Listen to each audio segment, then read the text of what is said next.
Jackson in, I think, early March, when this pandemic was really starting to pick up steam. At that point, I don't even know if Miami-Dade had a case, a positive test, maybe a couple, but it was obviously much different than what we're finding here. So I think the every day, and you are doing nothing. So I think falsifying information, and you are misleading the public. Over 4,000 people have died, and you are blaming the protesters. You guys have no plan, and you're doing nothing. Shame on you. So at that time, when we had the when we were here, we had a whole bunch of concerns about what would end up happening in the next few weeks and months. We had concerns about testing. We weren't able to even get tests. We weren't even able to get tests for all the people who needed them at the time. In fact, there were probably hundreds of tests being conducted a day statewide, and nationally, just thousands of tests that we'll be doing. So that was a huge concern. How do you get testing going? There was also a big concern about a lack of personal protective equipment for the hospital employees and obviously people who are working in the testing. Treatment was a big issue because, quite frankly, no one knew how to handle this virus. Nobody knew whether there was even any treatments that could work. And, of course, we were monitoring the entire time hospital capacity, making sure that our hospital system would be able to handle what the clinical consequences of the virus. So we went into that period with a lot of uncertainties.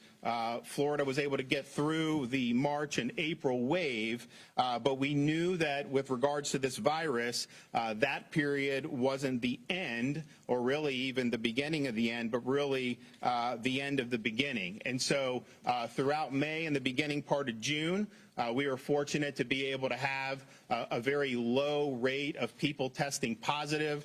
The cases were low. The hospital census was low, and that was a good trend that was happening.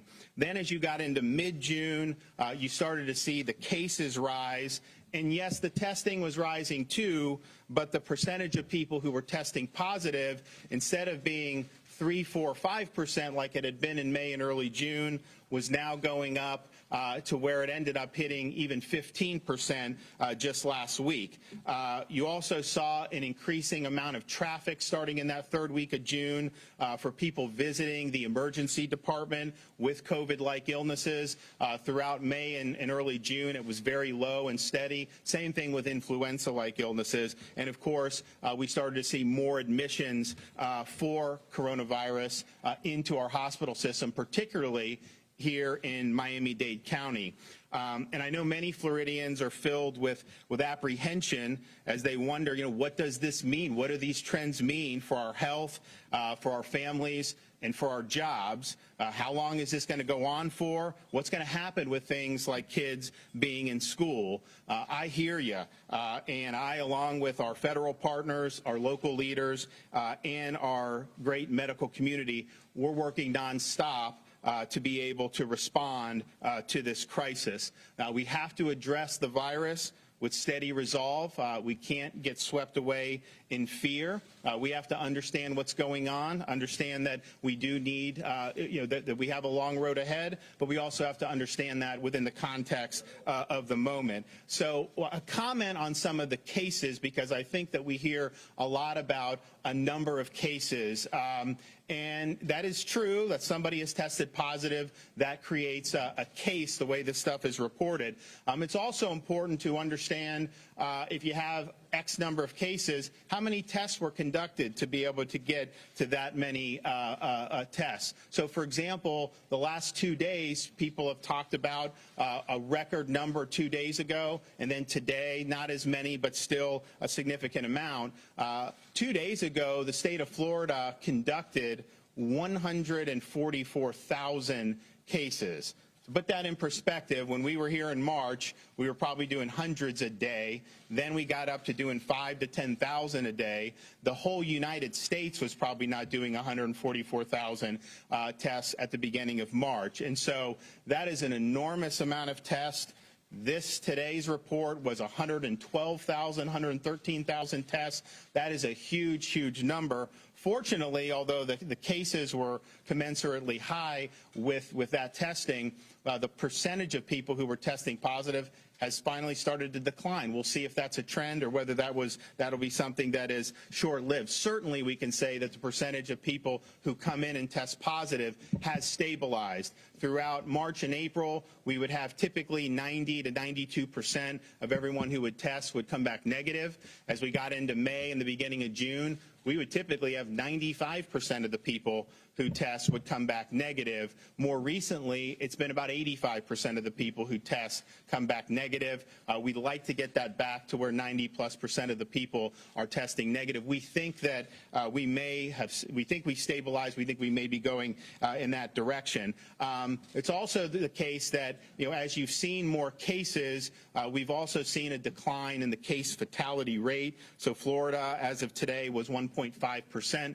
That's a fraction of the national average, which is about 4%. And then in other states, you're looking at states that have had 6, 7, 8%. I think that's partially because the folks here in Florida have really learned a lot about how to treat this. Also, it's to the fact that many of our cases are occurring in people who are low risk, particularly people in their 20s, 30s, and early 40s. Nevertheless, I think that that's something that bears mentioning. So we're in a situation where we're taking action every day to be able to address the issue with the spread of COVID-19.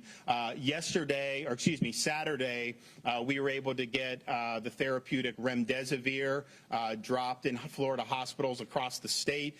That was a request because even though they were due a shipment, sometimes I think at the end of this week or next week, they wanted to have enough because they were using it. The physicians like it, and with the uptick in people in the hospital was needed. So that was able to drop. We're obviously going to work to make sure that supply is replenished as much as we can going forward.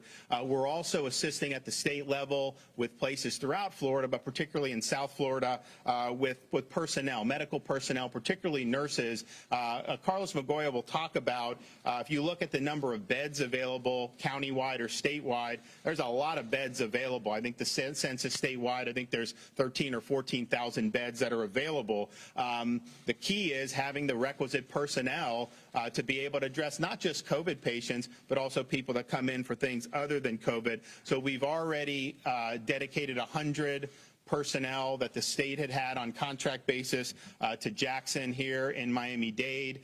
We've put 100 on the way into the Tampa Bay area. We have a total of 1,000 that are going to be parceled out, which is with our initial mobilization, but we're also going ahead and mobilizing another 2,000. Now, some of those will be used to support our COVID-only long-term care facilities. Some will be able to go to the traditional long-term care facilities to sub in for staff who may test positive and who can no longer be around the residents. And so personnel is probably the #1 thing that I have heard from our hospitals and our medical community, and so we're delivering. We also have a request pending with the federal government, with HHS, for some of their teams to be able to come down and assist the effort. We also are expanding the amount of beds in our COVID-only nursing facilities. Florida, from the very beginning, prohibited discharging COVID-positive patients into a nursing home from a hospital if they were still sick with the virus. We also later, as we went on and saw, required that COVID-positive patients be transferred from a nursing home if they were to happen to test positive there. Now, sometimes that just means they get sent to the hospital. A lot of times they're not necessarily in need of hospitalization. They're medically stable, but they do need to be isolated. So we now have, I think, about 14 facilities, and we seem to be adding some every day under the leadership of Secretary Mary Mayhew. So we're rapidly expanding beds in those facilities, including at the Miami Care Center here in Dade. We're also expanding in Broward and Palm Beach counties. This will provide a safe place where a COVID-positive resident of a long-term care facility can be isolated. If they're in the hospital and they're medically stable, but they're still contagious, they can be discharged safely to these facilities without endangering the other residents in their home long-term care facility. We're also doing, and in the midst of getting the results back, with testing every worker at a long-term care facility, all staff, almost 200,000 staff, on a every other week basis. So every 2 weeks, they're getting swabbed. we're sending it in, and we're getting the results back. So we've got results back for over 100,000 of the staff, and fortunately, the percent positive has been under 3%, and that's probably lower than we anticipated, given the prevalence in the community seems to be higher than 3%. So that is going to be an important way to protect those who are the most vulnerable to COVID-19, our residents in long-term care facilities. They represent about 50% of the COVID-related fatalities here in Florida and in many other states. We're also looking to help fortify lab resources at hospitals. When people come into the hospital, if they have COVID symptoms, it's very important for the hospital to know whether they're positive or not so that they can be treated accordingly. Hospitals are running low on some of the lab chemicals. We're working with the White House to try to get more supply down to the state of Florida for our hospitals. We also understand there's a need for faster results for people who are going through things like the drive-through testing sites. The fact of the matter is that there's a lot of testing going on throughout the state of Florida. You have probably 700,000+ tests a day that are being processed mostly by commercial labs. They are backed up. And so when people go through, a lot of times they're not getting their results back for 7 days. Obviously, we want to improve that. And so what we're going to start doing here in Dade, Broward, and in Orange County is establishing dedicated lanes, particularly for people who are symptomatic, where they can then test, swab, and then go to a lab that can turn it around quicker so that they get their results. So we're going to be working on that, which is very, very important. So we have capacity throughout the health system. Carlos Magoya will talk about that. It's very important for people to understand they plan for these types of eventualities, and they're keeping their overall census very stable, even as COVID has represented an increasing part of the census. We have a special obligation to protect those who are most vulnerable to COVID-19, and we're obviously doing a lot more than any other state, I would say, in terms of protecting our long-term care facilities. We're going to continue to do that. Also, folks who are not in a long-term care facility but are 65 and older are at increased risk. We've advised since March that those folks limit contact outside the home as much as they can, and by all means avoid crowds. I think it's also important to listen and follow the guidance that's put out by local officials such as Mayor Jimenez. And so, here in Miami-Dade County, that means being diligent about wearing the facial covering. That means following the other directives that he and some of the other officials here have put on. It really will make a difference if everyone does their part. At the state, we have also stressed the need to avoid the 3 C's when it comes to social distancing, and that is closed spaces where you're packed in tight and poor ventilation. That is a good venue for the virus to spread. Also, crowded places, the more people that you have together, the more likely you are to see a spread. And then really close, sustained contact. Most of the infections occur in the home because you have close, sustained contact amongst family members. That's just something to think about, whether you're with friends and family. That is a vector for transmission. So, we have all guns blazing here. We're going to continue to be providing support statewide, but particularly here in South Florida, where we see the epidemic is the most significant. And I just think it's important to note. And I was talking to one of the leaders of a hospital system in Central Florida, and he said, we're having much better success discharging patients back home who are healthy at this point. Better success than what they had in March and April. And so I think that's a testament to the folks who've been really working hard in the medical system here in the state of Florida. But I think it gives us all hope that we're going to get through this okay. And with that, I want to recognize my friend Mayor Jimenez for his comments. Thank you, Governor. And if that reporter is really distracting, what you're doing. Thank you. I want to thank you, Governor, for being here and showing and giving us all the support of the state to the people of Miami-Dade County.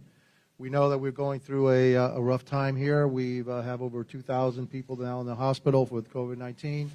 We have over 400 people in ICUs. We have over 200 people in ventilators. These are all record highs for us. As the governor said, everybody's focused in on the number of people that tested positive. That's really not something that we really focus in on, because we know that there's a heck of a lot more people that have the COVID-19 that are actually reported officially. we look at the positivity rate. And the positivity rate here in Miami-Dade County now is over 25%. We have taken some measures. We've instituted new rules and regulations. We've instituted a curfew to try to drive down the level, the positivity rate down, so that we can start to reduce the number of people that we have, residents that are in the hospital. We do not want to overload the hospital capacity of Miami-Dade County. The governor has been great in adding additional resources here in Miami-Dade County to our hospitals. He will continue to do that. Also, thank you all for your efforts in bringing the medicines that we need down here and the resources that we need down here. And so, again, very appreciative of that. But the message that I want to give the community is that we have to follow the rules. Please, if you follow the rules, if we all do what we're supposed to do, we can drive the level of contagion down here in Miami-Dade County. Contact tracing is something that we need to have. We need additional contact tracers, but in the end, until we start to drive down the contagion level here in Miami-Dade County, we really can't get a handle on it. And so, again, it's up to us to reduce the level. It's up to us to protect each other. It's up to us to protect the economy, because if we don't, if we continue to have further rise in the level of contagion and more people going to the hospital, we have to take additional measures that will actually, roll back some of the openings that we had in the past. And so, again, the message is please follow the rules, maintain social distancing, wash your hands, don't touch your face with your hands, and if we all do that, then we can drive this contagion level down. We can stop the rise in the number of people going to the hospital, and then we can get back to normal much faster. And so thank you, Governor, for all your efforts. Thank you also, Carlos Migoya, in coordinating our efforts here with all the hospitals. And as the Governor said, they are very creative in how to create additional capacity in Miami-Dade. And I'm sure that we're going to have less and less of the elective surgeries being conducted here. As a matter of fact, most of them have stopped. It'll create additional capacity.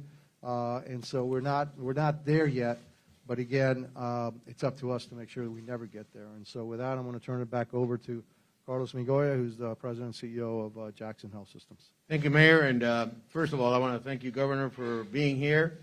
I also want to thank you for your support. Those 100 nurses came in very handy at the right time, and for the meds and all the support that you're working. I know you're working on the reagents as well for the labs, which something that right now for us is extremely near and dear as we test every patient that walks in the door.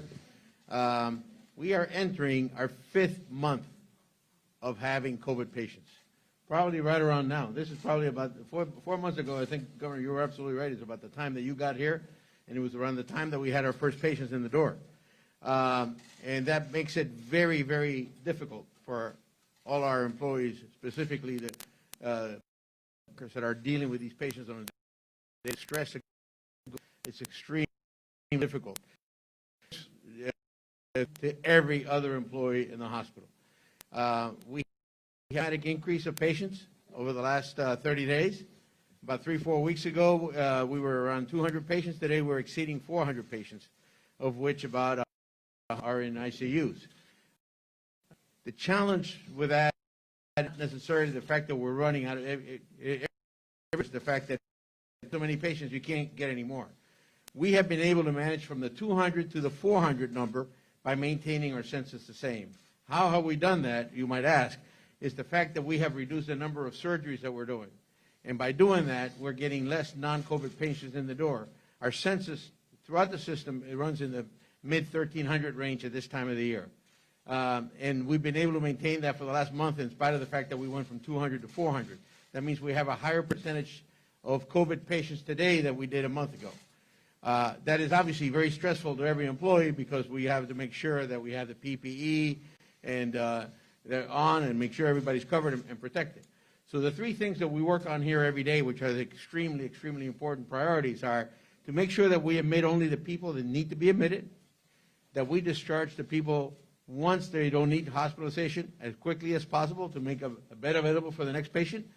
And last but certainly not least is making sure that all our employees are protected, not only in the hospital, but in the community so that we can keep them working and being able to take the patients as much as we can. We have seen an increase of employees that with symptoms that have a higher percentage of COVID, and it's still, on an overall percentage of our employees, it's not as big an issue, and having those extra nurses that really helped us a lot. But we are managing the numbers. It's not, as the governor said, it's not the number of beds. We have the beds available. It's a staff necessary to do that. And to do that, we got to make sure not only that we have those extra nurses that the state provided us, but also make sure that our employees continue to work and doing the things that are necessary. We have seen, we saw for a while the number of inpatients age becoming younger. And we saw that for a while. Now, the same number of younger patients are being admitted, but because the increase has happened, in that increase we're seeing older people coming back in. That means that the younger people have been contaminating the older people and making it difficult for the older people. So on a percentage basis, the number of people, younger people, is reduced, but the absolute number of people are the same. So those are the challenges we're working today. Every day is a challenge. We are still doing some surgeries, predominantly the emergent, as you would imagine. We have also a lot of patients that need surgery outside of COVID. COVID is not the only disease, unfortunately, we have in Miami, and many of these people have been deferred for too long and now have become emergent patients. So this is a tough balance that we're dealing with today. We focus every day on our employees, and the employees are focusing on the patients on the best that we can do. But I will tell you that we just came off, the mayor and joined me in our 4 o'clock meeting today with all the hospital CEOs from throughout South Florida, and we're all going through the same balance of balancing our census while we're bringing in more COVID patients. We can do that for a certain period of time. We cannot do that forever. So the message, when you hear the governor or you hear the mayor talk about the fact that we need to be social distant and we need to be wearing masks, that is the absolute answer. It's not whether we open too early or we should shut everything down. The issue right now is enforcement. If we can get everyone to be socially distant and wear a mask, that's the only way that we're going to be able to reduce the number of beds being used in hospitals and be able to deal with with this entire disease and reduce the deaths that are happening in our community. So that's all I have to say, and thank you very much, and I guess we'll leave it up to you, Governor. Yeah, and I would just stress, after talking with pretty much every hospital that I've spoken to, we saw a decline in people seeking medical care for things like heart and stroke in March, April, because of I don't know if there was fear of catching coronavirus, maybe fear that there wouldn't be room in the hospitals. And what that's led to, I think, here too, as well, is the patients in the ICU for those conditions are now in worse shape than they would have had they sought the care. So please go and seek the care that you need, particularly for those really serious ailments like heart and stroke. Delaying that is not going to be good for your health. And obviously, while the coronavirus is an important thing, it's certainly not the only issue as it relates to people's health, and certainly when you're talking about heart and stroke, I mean, those are major drivers of poor health outcomes. So please seek the care that you need. I want to thank Carlos Magoya for having us. Thanks, Carlos Jimenez, Mayor, for working hard and really collaborating with the state. And we're here to help. We're going to do more. We're working with the federal government to deploy some additional teams because I do think it's really about people power at this point from the medical perspective. And I know you guys have capacity, but we got to have those good folks here. So, and with that, I'm happy to take some questions. Governor, I should ask, what's the actual plan? Because you talked about nursing homes, you talked about hospitals and testing. But you kind of didn't really Well, all those. I mean, the nursing home is probably the #1 thing you can do to reduce the risk of mortality, because if you look at our mortality statistics for coronavirus, it shoots up once you're 75 and plus.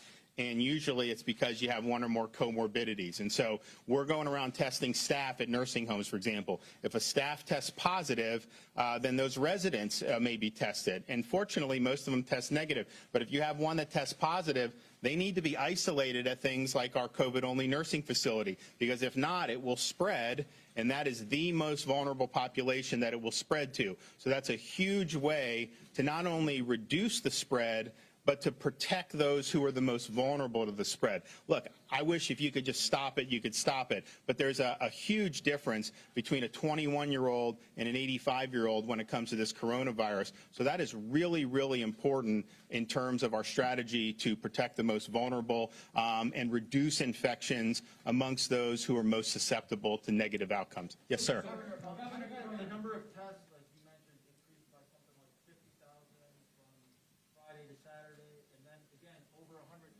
yesterday. What's changed that we have so many more tests now? It's a couple things. One is just demand.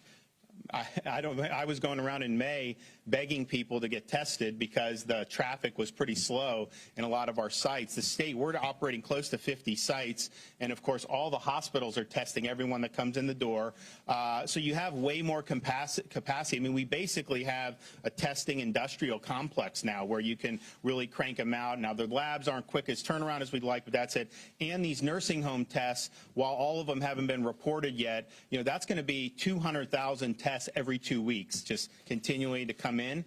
So I think that's part of it as well. So there's a lot of factors. But when we went into May, you know, we wanted to expand testing because we thought it was important as we went forward, and particularly to prepare for whatever the virus would do after we got through the March and April. And we thought if we could go from 10, 15,000 tests a day to about 30,000 tests a day, man, that would really be doing good.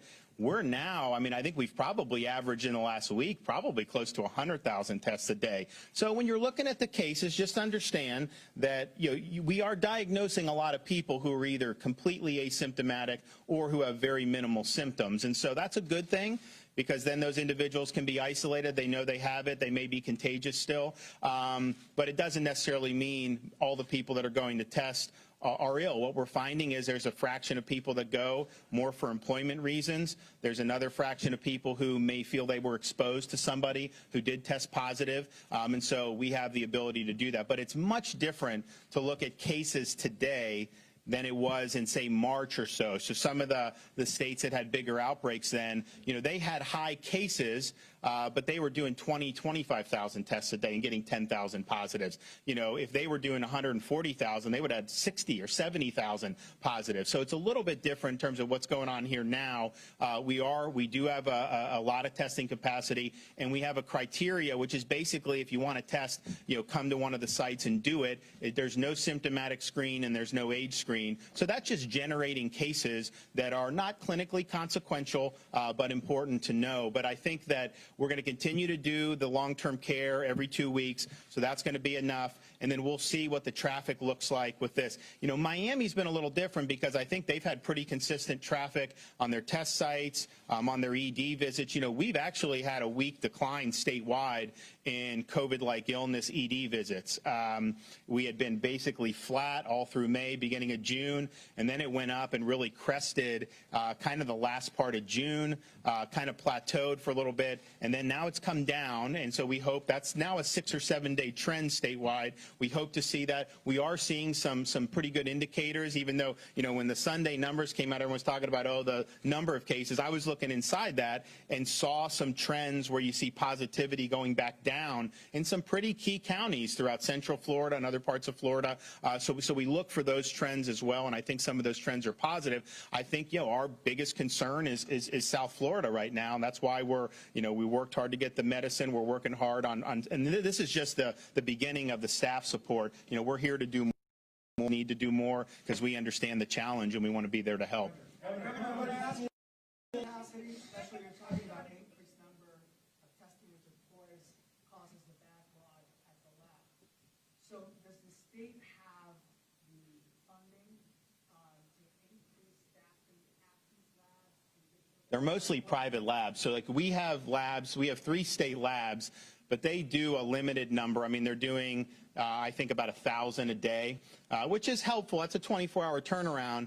But with the numbers we're looking at, obviously, we had set up to have one of the big Roche machines, just like Carlos tried to get one here. We all wanted to get them this summer, and now they're like, oh, well, you can get a machine in February. Well, we're not going to need it in February. We won't need it as much in February, hopefully. So it's really working with private labs. Now, what we did with the long-term care is we have a company that's kind of a newer company, and it's a self-swab test. You send it directly to them. They're data guys. They run it. They send it back a report every day.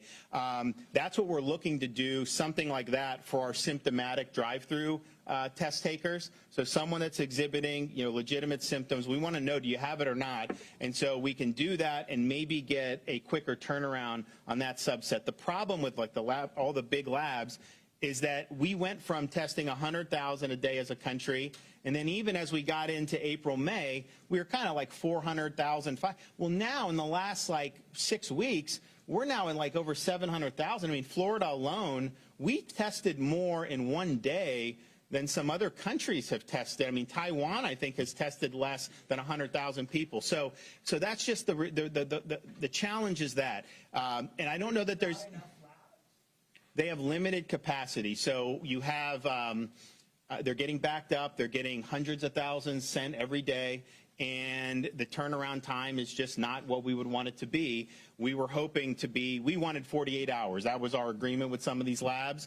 And really by the second week of June, there was no 48 hours. I mean, it was basically at least 5 days. And some of these people are 7 days. The problem with that is if you're asymptomatic and you come back positive on the 7th day, you're probably not going to be isolating. If you don't have symptoms, you're probably going to wait for the result. So if the goal is to stop asymptomatic spread, I think that delay really hurts it. And then I also think you can test negative on day 7, but you could have been infected on day 6. So in some ways, it could be a false sense of security. So we're working on what can we do. I think with the symptomatic, this could be one way. We have the money. I mean, we could pay. If there was a way to pay, we would pay and get it turned around quicker for sure. But I think this is a problem all around the country.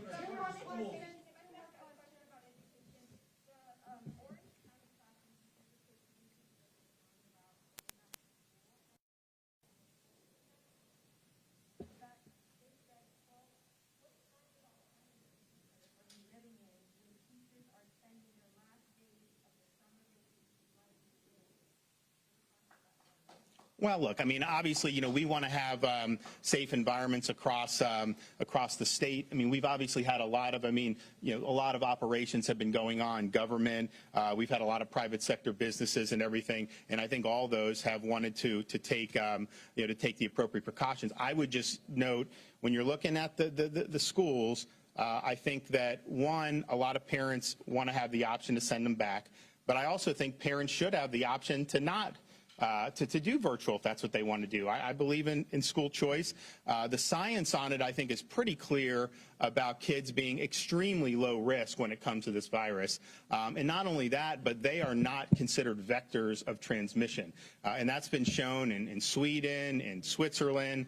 Iceland did a study. I mean, they're all coming out the same way. So I think we just look at that and then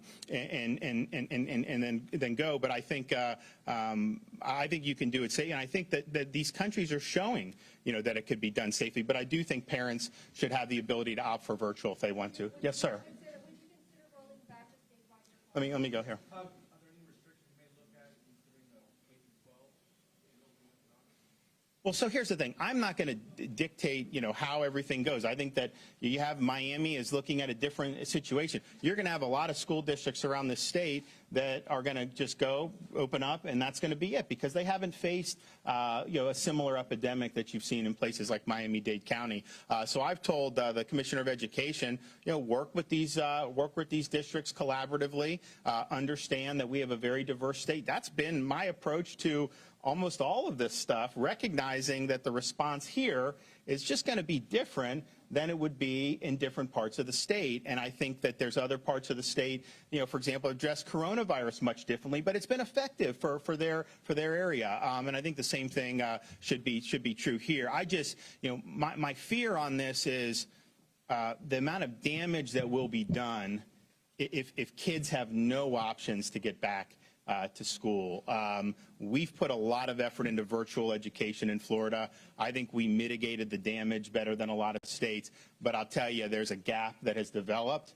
I think it's disproportionately hurts our low-income students from low-income families. And I don't know what the end point would be if you just say, that they're not going to go back to school. So you got to look at, okay, what are the risks involved? And for kids, it's very low. You can look at the adults and say the risks, but I think those have been managed in other areas of life. But then on the other side, say, what are the risks if they don't have an outlet to be able to do this? And I think those risks are profound, not just in educational achievement that may be lost, but if you look at mental health, if you look at just the social fabric, kids being able to develop, being able to participate in activities like sports, I think is very, very important. So, but at the same time, I think we have to recognize that it's a big, diverse state, and I'm willing to do that. Governor, Miami-Dade Convention Center, they spent a lot of money to get that hospital. Federal government did it for us, so. So I've talked with Carlos about it. I think pretty much everyone I've talked to has said, look, we can expand within our hospitals. We have the beds. I mean, statewide, we've been between 10 and 15,000 beds consistently empty for the last 3 weeks, even as we've seen traffic come in for coronavirus. So I think if they have the personnel they need, I think they would prefer a standard of care here, and I think you can do that. That was put in really. Part of it was thinking about maybe isolating people who were in multi-generational households. The problem is we're not going to force anyone to do it, but if you did have a situation like that, I know Jared Moskowitz is working with folks down here about, offering hotels, because what we're seeing is you have somebody in a household, and then you have other generations, and guess what? When you're in close contact under that same roof, the chance of it spreading is very, very high. And so the question would be, would someone be willing to isolate at state expense in a hotel for a week or two? And some of them may not. Now, I'm not going to force anyone out of their home, but I think that's an option just to try to stop the spread within a household if you have some vulnerable individuals there. Will there be a statewide mask You say ordinance? the state is providing to our area hospitals. Where's this medical personnel coming from? Other parts of the state, outside of Florida? So basically at the beginning of this in March, we took a number of steps to prepare for what could potentially come down the pike. Obviously, there was a lot of uncertainty. So we entered into contracts with companies that provide additional staff support. I mean, these guys work with companies to do this all the time. So it's no different than what a hospital would do. So we have folks under contract. We haven't had to execute the contracts, but after hearing from the folks here in Southern Florida, we felt we should do it. So we executed the 1,000 that we had. Jackson they'll have their 100 by the end of this week. I think they have half of them now. We're going to be deploying 1,000 around the state. Some of it will be in our COVID-only long-term care facilities to get those beds up. Some of it will be in actual long-term care facilities if someone tests positive or a number of staff test positive, to be able to send some new staff in there to care for the residents. But then we're also going to do probably another 2,000 on top of that. So Jared Moskowitz has that lined up. We think that there's demand from the Agency of Healthcare Administration for 400 to 500. That'll partially be a lot of nursing home related staff. These people come from across the country. Yep. And so we don't know that we're going to have a demand for all 3,000, but our view is, from the beginning, it's like, okay, let's just be prepared. And it's better to be prepared and not need it than to not be prepared at all. So, okay, well, I want to thank Mr. Magoya. I want to thank the mayor. I'm going to come back down tomorrow. I'm going to meet with Carlos. We're going to do more that we can to help. I'm going to talk with some folks in the White House tonight to just keep moving forward. But I really appreciate the hard work that you're seeing throughout Miami-Dade County. This is the toughest part of the epidemic in our state, and I know they've been working on it for a long time. We've been helping you a long time. We're going to get through it. You guys are a strong city.